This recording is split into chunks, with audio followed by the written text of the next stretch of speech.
Oops, mga kamaster, may dumating na naman sa ating munting shop.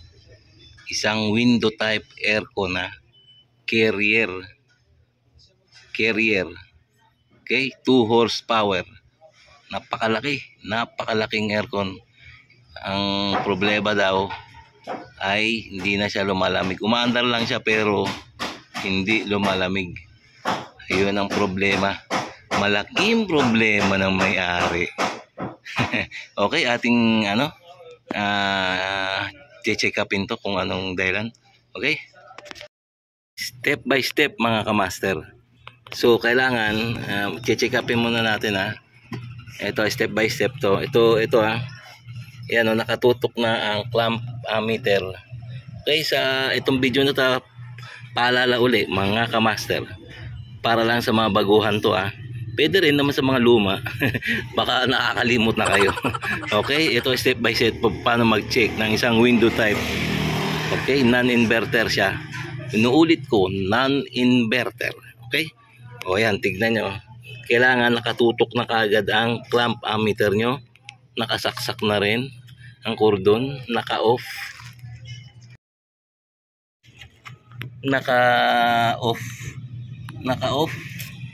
Yan, naka-off muna yan siyempre. So ang thermostat niya naka-on. Okay, window type to. Malinis pa oh.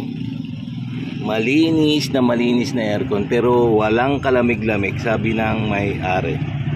Okay. 2 horsepower siya, laki. So papanda rin na natin ha. So, on na natin ang fan muna. Yun, lakas. Oh, malakas naman guys ha, malakas ang hangin. Malakas ang hangin ng technician. Okay, joke lang. Okay, ayan oh, mandar na siya oh. Fan pa lang yan mga master. So ang gagawin natin, i-on na natin ang compressor. May nakukuha tayong 0.94 o 0.94 ampere sa fan motor lang yan. Okay, i-cool na natin. Okay ha, so cool, pak, yun, umandar na ang compressor mga kamaster. Ayan o, 4 ampere. Ayan o, 5 ampere. Maandar na yan ha, maandar na ang kompresor. Ayan. Ito, titignan natin kung anong findings natin, kung anong magiging problema nitong window type aircon na to. Carrier, 2 horsepower. Ang laki. Oyo, 5.84. So okay, so 6, 5. So hindi siya umabot ng mataas. So hanggang dyan lang siya no. So almost 3 minutes, almost 2 minutes na natin pinapatakbo yan ha. Pero hindi siya tumataas, hanggang 5 point something lang siya. Pero ang actual ampere niya pag may load kung may refrigerant siya, ito. Guys, makikita nyo ang kanyang ang kanyang etiketa ba, kumbaga sa pantalon, etiketa. Ayan oh. Ang actual ampere niya ay 8.4 dapat siya ang full load ampere. Full load ampere ng matinong aircon. Yung full load siya. So ibig sabihin may nakukuha tayong amperahe na 5 lang. Hindi siya tumataas sa 5, 6 lang. So ibig sabihin alarms na. Yan, maandar siya. Alarms na, ibig sabihin nagkukulang na siya ng refrigerant. So kulang na siya ng freon. Refrigerant. So posibleng may leak to. Okay, pero ang ganda ang kintab oh. Yan, posibleng may leak siya. Okay, so itong gagawin natin ngayon, i-leak test natin. Okay, so tutukan nyo ba to hanggang sa wakas? para mayroon kayong idea sa lalong-lalo na sa mga baguhan dyan, ha. So papakita natin step by step po paano mag-leak test. Okay mga guys, hindi pa kontento si Master JM. Alam niyo naman mga veterans move, hindi kontento sa mga ganon. So tututukan pa natin ang gauge manifold. Tamang-tama meron na siyang meron na siyang access valve, meron na siyang access valve mga master. Ibig sabihin may gumawa na nito.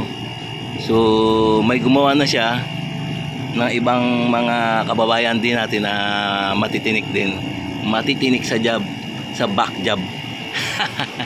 Okay, so tututukan natin ang gauge yan, yun, para siguradong malaman natin kung talagang kulang sa refrigerant. Okay mga guys, ito na, tinutukan ko na ng gauge habang umaandar, ha. Ayan na, oh. Ayan, oh, nakikita nyo. So tinutukan natin ng gauge para sigurado talagang veterans move to, kasi hindi ako mapakali. Ayan, oh. Ayan, hop, may nakukuha tayong wow 140 PSI. Samantalang ito ay refrigerant 22 to, ha. Bakit nagkaganon? 140 PSI ang suction. So alams na, di ba? So ano mga kamaster, anong problema? 140 PSI. Ayun ang sinasabi ko sa inyo mga kamaster. Huwag kayong basta-basta magtitiwala sa clamp meter. Okay? Huwag kayo basta-basta magtitiwala sa clamp meter. Okay? Kailangan tutukan nyo rin ang gauge. Okay? So ito another tips kay Master JM. Okay? Tingnan nyo. 140 PSI mahigit, ha. Oh, so alam na. So tapos nagsisweating naman siya. Sweating pero malamig yung tubo. Pero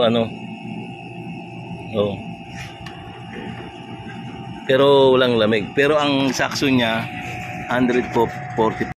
Master, ito kung i-evaluate natin. So itong 140 PSI na yan, so pwede siyang loose compression na. Okay mga kamaster, loose compression. Paulit-ulit na ako mga kamaster, 140 PSI, umaandar siya. Window type aircon. Okay, so loose compression pero meron pa mga kamaster.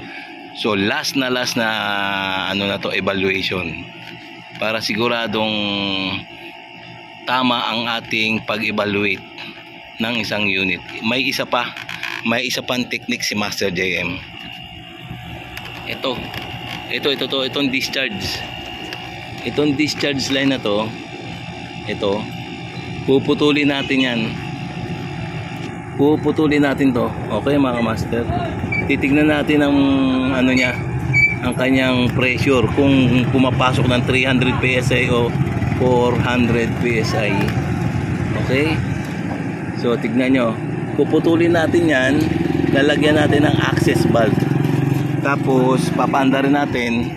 Titignan natin kung kaya niyang pumalo ng 300 hanggang 400 PSI.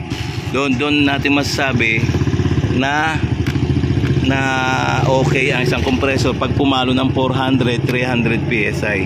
Pero pag hindi na pumalo ng pag pumalo ng 150, 200, wala na.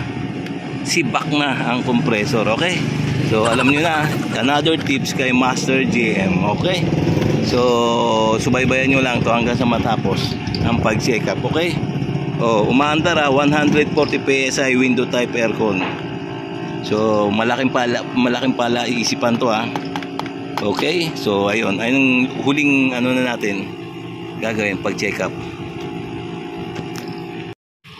Pards, tatanungin kita, malamig ba o hindi itong aircon na to? Sige nga, hawakan mo. Ito dito sa harapan. Ano, malamig o hindi? Malamig. Malamig. Malamig daw mga guys. Siyempre hangin yan eh. Okay. Ayan o, 140 PSI. Yun lang.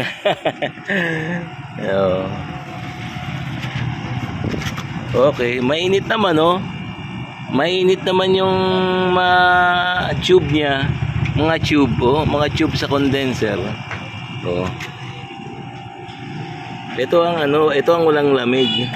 Itong tubo na to. Dapat nagmo-moisture to eh. Ito to, dapat to nagmo-moisture. Ayan. Oy, ay tamaan yung mo diyan. So okay no. So last evaluation na to, ayun na nga yun. Paulit-ulit na lang si Master J. Pero talagang para makuha nyo ang technique ni Master JM.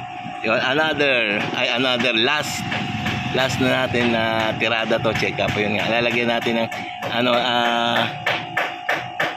pressure test natin siya. Okay?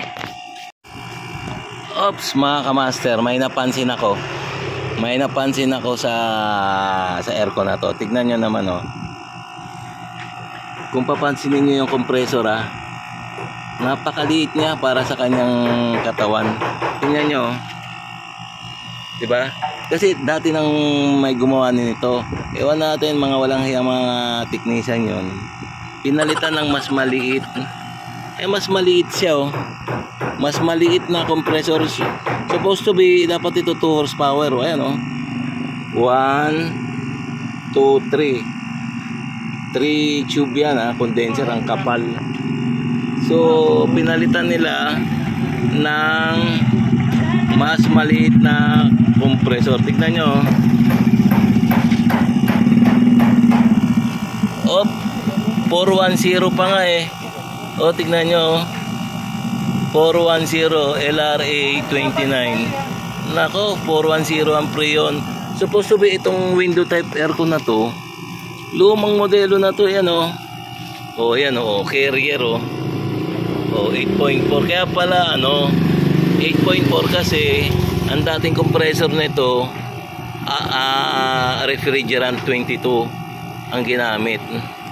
So may may gumawa na pinalitan ng compressor, kaya ito ang pinalit oh. Compressor na pang 410. Walang hiya talaga. Wala sa ayos yung gumawa talaga mga kamaster no.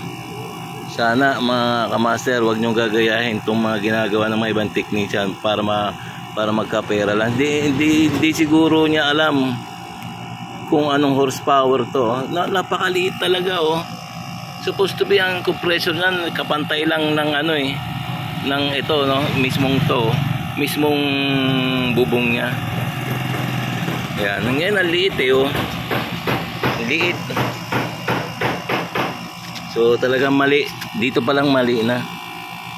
Oh. Malamig naman siya pero parang hilaw. Nako, kaya pala 140 PSI kasi nga 410 refrigerant 410 ang niya, ang kanyang refrigerant. 410 na maliit pa. Lintik na yan, sakit sa talaga. Kawawang customer talaga. Kawawang customer. Diyos ko. So ang gagawin natin dito, teka, mag-iisip pa tayo kung anong gagawin natin. Okay? Nakita nyo naman mga guys, oh, di ba? Napakaliit ng compressor na ikinabit doon sa 2 horsepower na window type. Ewan natin yung nagkabit natin, yung nagkabit noon na mga gumawa noon, pinalitan ng mas maliit. Tapos pang 410 pa yung refrigerant. Napakabobo talaga na yun yung gumawa na yun, no? Kitang-kita nyo naman Siya sana mga guys, mga master, huwag nyong gagayahin yung mga ibang ginagawa ng mga ibang teknisya na basta kung ano lang merong compressor sila may kabit lang okay na yun. Kaya yun ang maling-mali talaga, maling-maling mga ginagawa ng ating mga kababayan na technician. Ewan natin kung technician yun, ha. Grabe, tingnan nyo naman, ang liit ng compressor. Pang 410 pang refrigerant. Kung tutusin, ang compressor noon, rotary compressor na 2 horsepower. So, ayun, kaya nga, 3 rows 3 rows ang condenser. 3 rows, ibig sabihin, malaking compressor yun.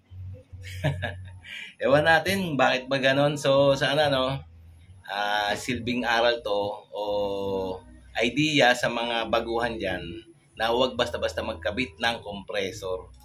Kasi may makanya-kanyang specification na horsepower yan. Kaya natatawa na lang ako sa sa mga ginagawa ng ating mga kababayan na hindi natin kung marunong sila o mga bobo, mga bobo o kaya mga mukhang pera. Kaya kung may mga nanonood dyan mga customer, kilatisin nyo rin yung gagawa sa inyo. Baka mga pachamba lang yun ng mga technician. So, delikado. Okay, so hanggang dito lang tayo mga guys, mga kamaster. So sana nagkaroon kayo ng konting idea sa aking mga veterans move. Okay?